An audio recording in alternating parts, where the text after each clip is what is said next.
स्वतंत्रता का जो हमारा आंदोलन था उसे सत्याग्रह का नाम दिया गया था।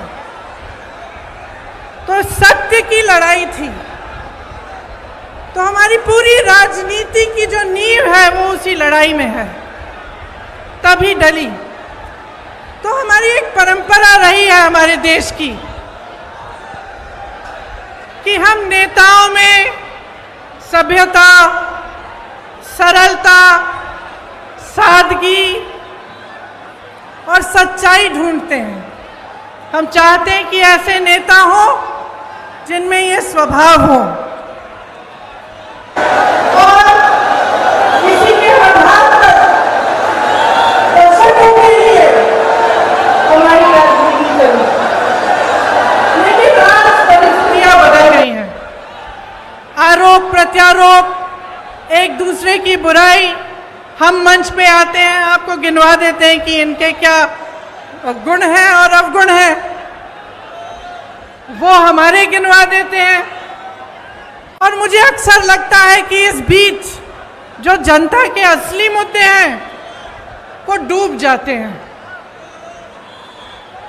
आजकल शोहरत, बड़े बड़े बिजनेस वालों को देश की संपत्ति सौंपने की राजनीति, अहंकार की राजनीति चलती है। मैं भी जब यूपी गई तो मेरे साथियों ने बोला, दीदी बड़ी गाड़ी में बैठो। मैंने कहा क्यों? कहते भोकाल होना चाहिए। तो आजकल भोकाल की राजनीति है, शान शोहरत की राजनीति है, और कहीं पे बीच में जो जनता की समस्याएं हैं, जो सत्य है इस देश का, वो डूब रहा है। यहां खड़े होकर ये कहना बहुत आसान है, दूसरों की आलोचना करना बहुत आसान है।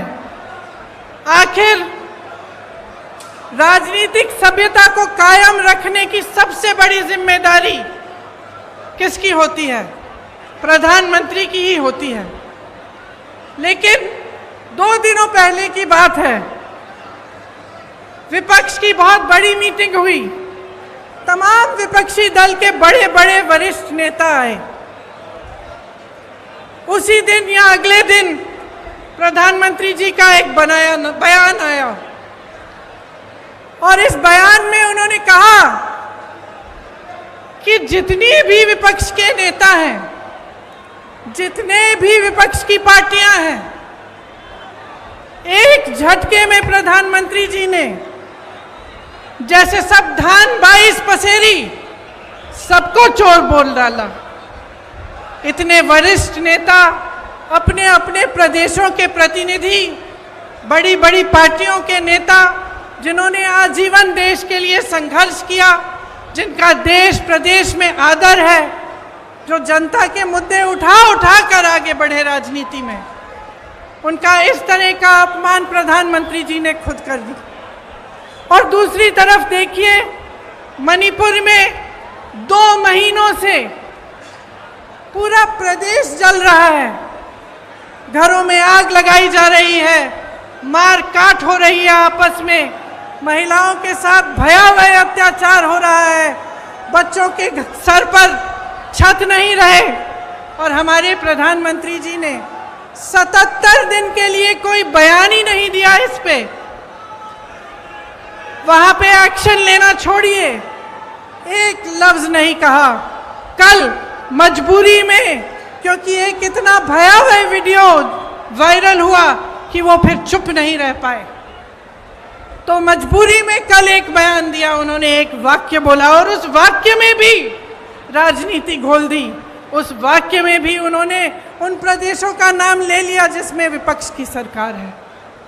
तो मैं आपसे पूछना चाहती हूं कि ये जन आक्रोश लिखा है, ये जन आक्रोश किस बात का? ये जन आक्रोश आपके ही मुद्दों पर है कि नहीं है? और यहां खड़े होकर मैं भी इस 30 मिनट के भाषण में 10 मिनट प्रधानमंत्री जी की आलोचना कर सकती हूं, 10 मिनट के लिए मैं ये कह सकती हूं कि कितनी घोषणाएं, नकली घोषणाएं की, कितने घोटाले किए, कितने नाटक करते हैं शिवराज जी। और मैं 10 मिनट के लिए सिंधिया जी के बारे में भी बोल सकती हूँ कि किस तरह से अचानक उनकी विचारधारा ही पलट गई।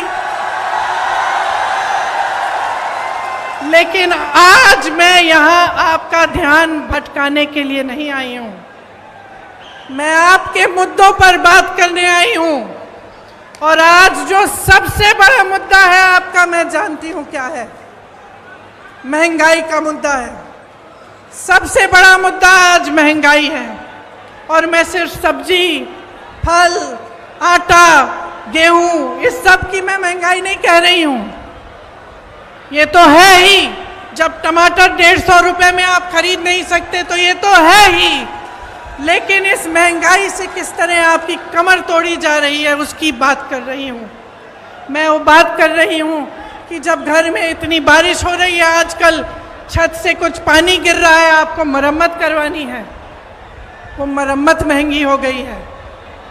आपको किसी के घर जाना है, कुछ ले जाना है उनके लिए, वो खरीदना मुश्किल हो गया है। आपके बच्चों की फीस भरना मुश्किल हो गया है। इतनी बारिश में जो बच्चे स्कूल पाठशाला तक जा रहे हैं उनके लिए छाता खरीदना मुश्किल हो गया है। आपके पूरे जीवन पर एक बहुत बड़ा बोझ बन गई है ये महंगाई। तो ये सिर्फ टमाटर के भाव की बात नहीं है, ये बात आपके जीवन की है कि किस तरह आप गुजारा कर पा रहे हैं। मैं समझ नहीं पा रही हूँ। मेरी बहनें यहाँ बैठी हैं, सबसे बड़ा बोझ इन पर है। समाज का बोझ, महंगाई का बोझ मेरी बहनें उठाती हैं सबसे ज़्यादा। आज रसोई के लिए सामान खरीदना है, तेल खरीदनी है, वो भी नहीं मिलती। गैस का सिलेंडर मिलता तो था, उसमें गैस भरना ही मुश्किल हो गया है। आज आपको खरीदने जाना है तो 1000 रुपए से कम नहीं मिल रहा। बच्चों की परवरिश कैसे होगी? सुबह उठ के आप अगले दिन का सामना कैसे करते हैं? कोई बीमार पड़ जाता है तो घबराहट उनकी भी होती है और इस बात की भी होती है कि मैं दवाई कहाँ से खरीद के लाऊं। घर पे बीमार पड़ा है लेकिन दुकान जाकर इतनी महंगाई है कि दवाई ही नहीं मिलेगी, मैं क्या करूं? आज ये है आपकी परिस्थितियां। तो इस बीच मुझे उचित नहीं लगता कि यहाँ आकर मैं फिजूल की बातें करूं, मैं दूसरों की बार बार आलोचना करती रहूं। मुझे ये उचित लगता है कि हर चुनाव में, हर प्रदेश में, हर गांव में, हर मोहल्ले में जब कोई नेता जाता है तो उसे जनता के मुद्दों पर बात करना पड़ेगा। उसको बताना पड़ेगा कि ये महंगाई क्यों है, कि महंगाई के साथ साथ इतनी बेरोजगारी क्यों है, कि एक ऐसी सरकार क्यों है आज हमारे देश में जिसने पूरी की पूरी देश की संपत्ति 1 या 2 बड़े बड़े बिजनेस वालों को बेच दी। जहां से आपको रोजगार मिलता था, उन कंपनियों को जब इन्होंने अपने मित्रों को सौंपा तो उनको मालूम होगा कि आप बेरोजगार होंगे। आपको रोजगार कहां से मिलता था? पीएसयू से मिलता था, बड़ी बड़ी जो सरकारी कंपनी थी उनसे मिलता था। आपको रोजगार खेती की कमाई से मिलता था, आपको रोजगार सेना से मिलता था, आपको रोजगार छोटे छोटे व्यापार से मिलता था। आज परिस्थितियां क्या हैं? जो बड़ी बड़ी कंपनियां हैं वो तो सारी सौंप दी इन्होंने अपने दोस्तों को। सेना की भर्ती का क्या किया अग्निवीर का आप जानते हैं। आपका ये जो क्षेत्र है, ग्वालियर का क्षेत्र, रानी लक्ष्मीबाई जी का क्षेत्र है, यहाँ से तमाम वीर जवान जाकर हमारे सरहद पे खड़े होते हैं। आप जानते हैं सबसे अच्छी तरह कि जब से अग्निवीर की स्कीम आई और 4 साल की सेना में भर्ती कराई गई, तब से क्या स्थिति है। मैं कुछ हरियाणा के नौजवानों से मिली, उन्होंने मुझे बताया कि ट्रेनिंग से ही लोग वापस जा रहे हैं घर। तो कहते हैं कि हम इतनी ट्रेनिंग, इतनी कड़ी ट्रेनिंग कर किस लिए रहे हैं। हम इतनी कड़ी ट्रेनिंग इसलिए कर रहे हैं कि 4 साल बाद हम बेरोजगार होके वापस आ जाएं, और जब घर आएंगे तो सरकार ने ये परिस्थितियां बना दी हैं कि घर पे भी किसानी से चाहे जितनी भी मेहनत कर लो, इतनी महंगाई है, इतनी मुश्किलें हैं कि किसानी से भी नहीं कमा पाएंगे, तो घर आकर क्या करेंगे? वहाँ भर्ती के लिए तमाम नौजवान पढ़ाई करते हैं, माँ बाप मेहनत की कमाई से उनके लिए पैसे इकट्ठे करते हैं, कोई 10,000 के ट्यूशन, कोई 20,000 के ट्यूशन करता है, और फिर देखिए पटवारी के इम्तिहान में किस तरह से घोटाला हो गया। तो इन चीजों का समाधान क्या है? आज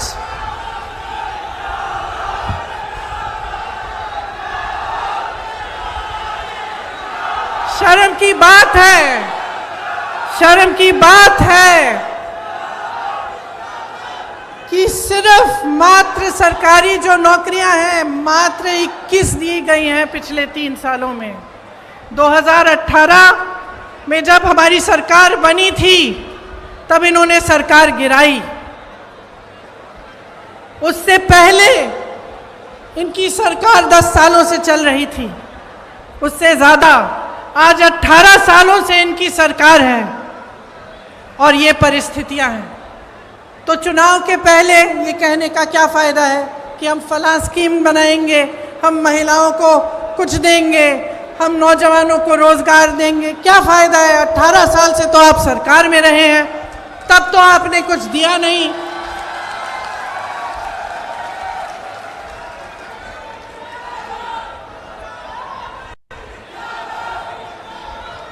तो ये परिस्थितियां हैं, ये सच्चाई है।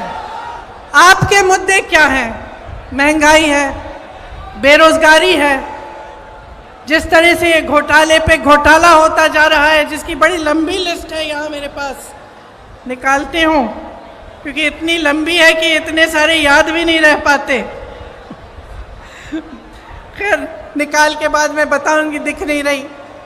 तो इन्होंने इतने सारे घोटाले किए, कुछ नहीं छोड़ा, सड़कें नहीं छोड़ी, कुछ नहीं छोड़ा, भगवान की मूर्तियां नहीं छोड़ी महाकाल में।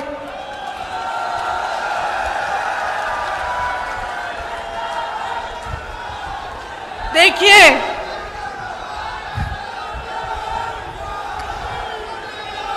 एक बात है, देखिए 2 बातें।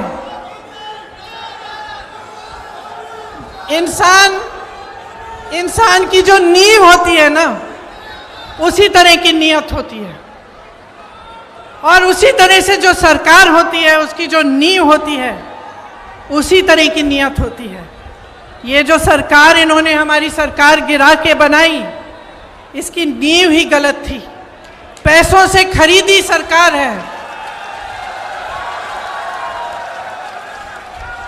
तो इसकी नीयत, इसका नतीजा क्या है कि इसकी नीयत ही खराब है। शुरू से सिर्फ लूट, सिर्फ घोटाले में ध्यान रहा है। ऊपर से 18 साल से सरकार चली आ रही है। अब आप बताइए, 18 सालों के लिए जिसके पास सत्ता होती है उसको क्या होता है?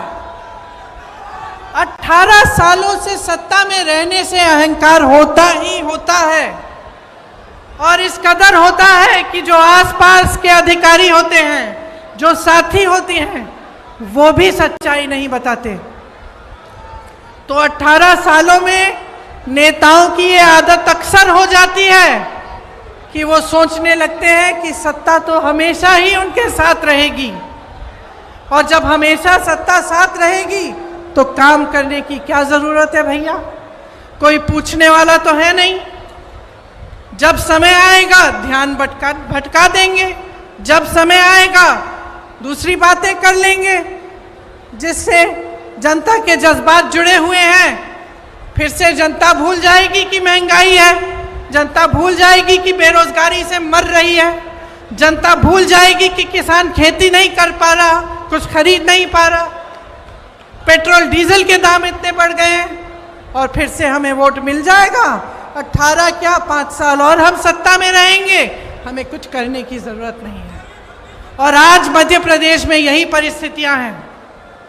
सत्ता की वजह से अहंकार है, सत्ता की वजह से आलस है, और सुन लीजिए, सत्ता का स्वभाव है कि वो इंसान की भी असलियत उभार देती है। ये सत्ता का स्वभाव है। आप सत्ता को एक नेक इंसान के हाथ में दो, वो भलाई करेगा, आपकी सेवा करेगा। आप सत्ता को गलत इंसान के हाथों में दे दो तो इसी तरह की लूट मचेगी जो आपके प्रदेश में आज मच रही है।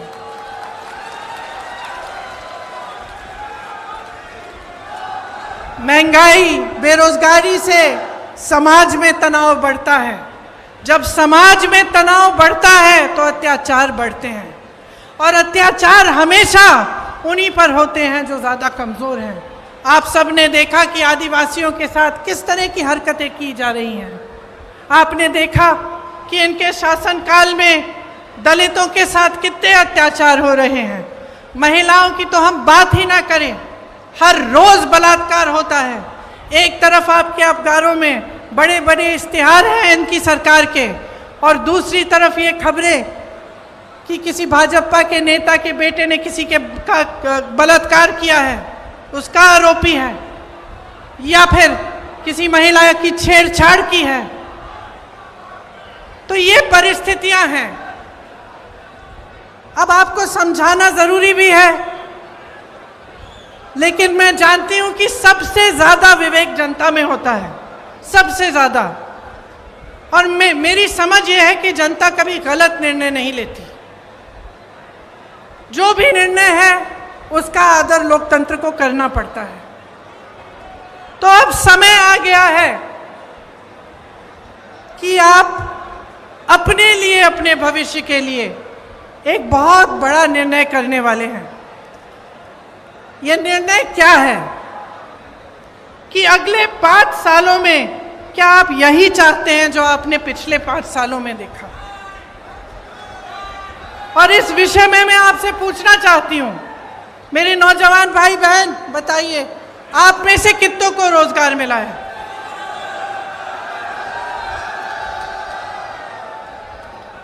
मेरे किसान भाई बहन यहां हैं, आपकी जिंदगी बेहतर हुई है कि नहीं? नहीं हुई। 5 सालों में आपकी तरक्की हुई है कि नहीं? यहां व्यापारी होंगे, छोटे दुकानदार वाले भी होंगे, रेहड़ी पटरी वाले भी होंगे। क्या आपके जीवन में तरक्की आई है कि नहीं? आप कितनी मेहनत से कमाते हैं, कुछ नहीं बचता आपके पास। और जो आप पर सत्ता है, जो जिनके पास सत्ता है, जो आप पर राज कर रहे हैं, आलस के बावजूद घोटाले पे घोटाले कर करके कमा रहे हैं। बड़े बड़े आलीशान महल हैं उनके, बड़े बड़े बिजनेस वालों के साथ घूमते फिरते हैं, लेकिन आपके पॉकेट में, आपके जेब में एक पाई नहीं बचती। आज ये अभाव है तो इसलिए है क्योंकि आप जागरूक नहीं बने हैं। मैं आप ही को दोषी ठहराऊंगी कि आपकी जागरूकता में कमी है। आप नेताओं से सही सवाल कर नहीं रहे हैं। आप नेताओं से पूछिए कि इतने घोटाले क्यों हो रहे हैं, कि आपने 22,000 घोषणाएं की, उसमें से क्या आपने 2,000 भी पूरी की? आप क्यों नहीं पूछ रहे हैं कि ये 20-25 घोटाले, इनकी जो लिस्ट है ये हर रोज बढ़ती कैसी चली जा रही है?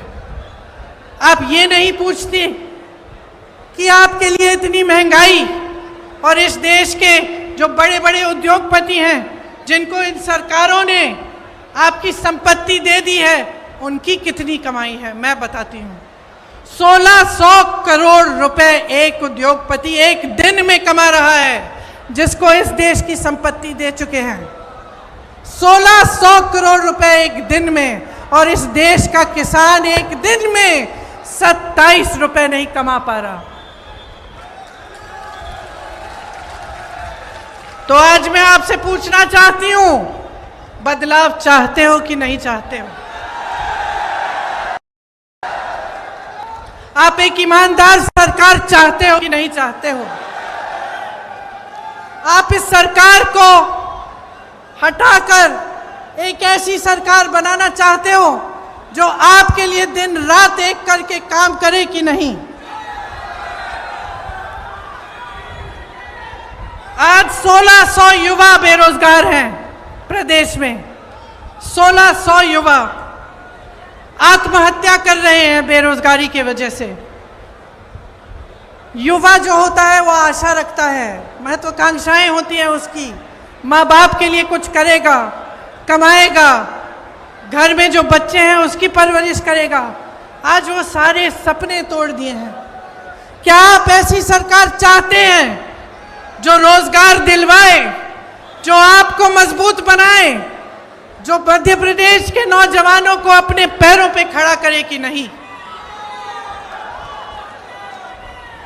मैंने उत्तर प्रदेश में एक नौजवान से पूछा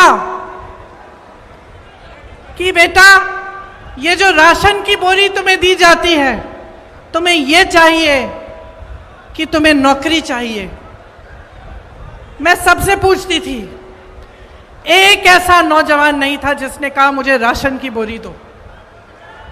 एक नहीं था। जितने भी नौजवान थे, चाहे जितने गरीब हों, चाहे छोटे छोटे से घर में रहते हों, वो सब कहते थे हमें रोजगार चाहिए, हमें नौकरी चाहिए, हम अपने पैरों पे खड़े होकर अपने परिवार के लिए खुद कमाना चाहते हैं। और इस सरकार ने आपको निर्भर बनाने का काम किया है। आपको राशन पर निर्भर करेंगे या आपको अपनी फालतू की स्कीमों पर निर्भर करेंगे जिसमें आपको कुछ मिलता भी नहीं है, लेकिन आपको रोजगार नहीं दिलवाएंगे, आपको अपने पैरों पर खड़े होने का काम नहीं करने देंगे। इसीलिए कांग्रेस जो है वो आपके लिए कुछ वादे, कुछ गारंटी लाई है। जब मैं कहती हूं कि कांग्रेस गारंटी देगी, तो मैं इस आधार पर कहती हूं कि हमारी जहां जहां सरकारें हैं, वहां वहां हमने जो गारंटी दी वो निभाई जा रही हैं। चाहे आप मध्य प्रदेश में, चाहे आप कर्नाटका में, चाहे आप हिमाचल प्रदेश में, चाहे आप राजस्थान में देखें, तो जो वादे किए थे वो निभाए जा रहे हैं।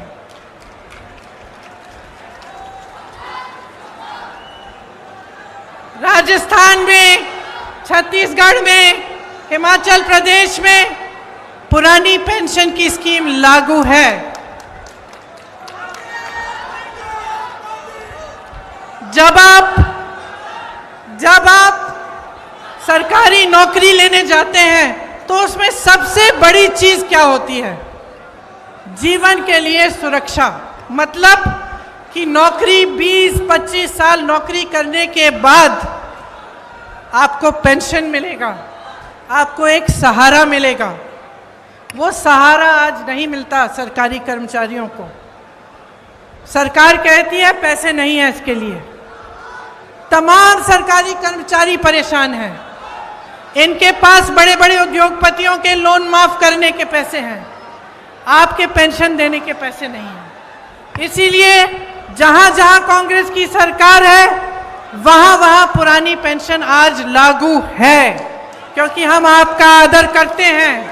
हम समझते हैं कि जो सरकारी कर्मचारी है, जो दिन रात सालों के लिए सेवा करता है, उसके लिए बुढ़ापे में भी सहारा होना चाहिए। और यहाँ पे भी एक घोषणा ये है, गारंटी, कि पुरानी पेंशन यहाँ भी लागू होगी। मेरी बहनों के खातों में हर महीने सीधे 1500 रुपए डाले जाएंगे। जो गैस का सिलेंडर आज आपको 1000 रुपए से कम में नहीं मिल रहा है, आपको 500 रुपए में दिलवाया जाएगा। 100 यूनिट बिजली आपको माफ होगी, मुफ्त में मिलेगी। और 200 यूनिट पर बिजली बिल आधी की जाएगी। जो किसानों के कर्ज माफ करने का काम हमने 2018 में शुरू किया था, वो नई सरकार अगर कांग्रेस की बनेगी तो उसे पूरा करेगी।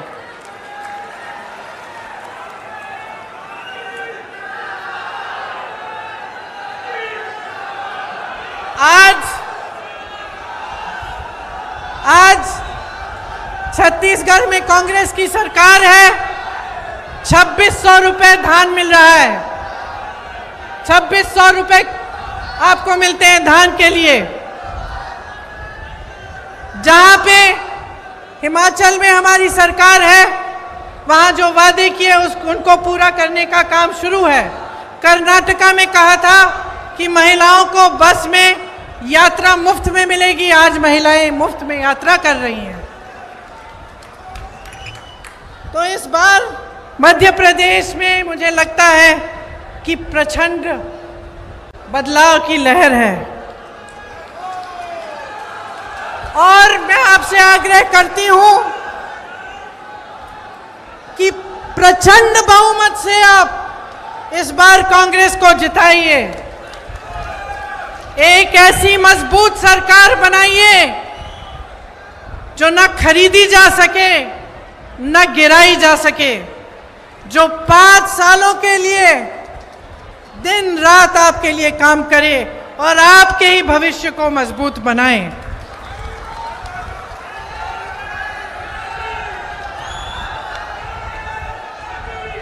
एक ऐसी राजनीति लाइए अपने प्रदेश में जो आपके भविष्य को मजबूत बनाने के लिए आपकी समस्याओं को सुलझाने का काम करे।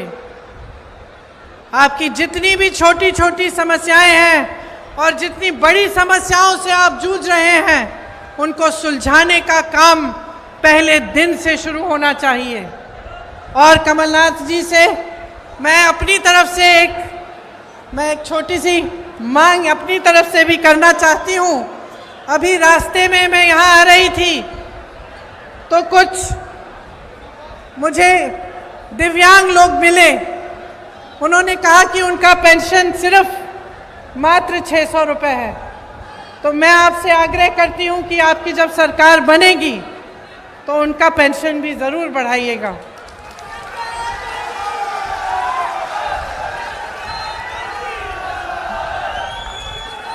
देखिए, ये ग्वालियर चंबल की धरती है।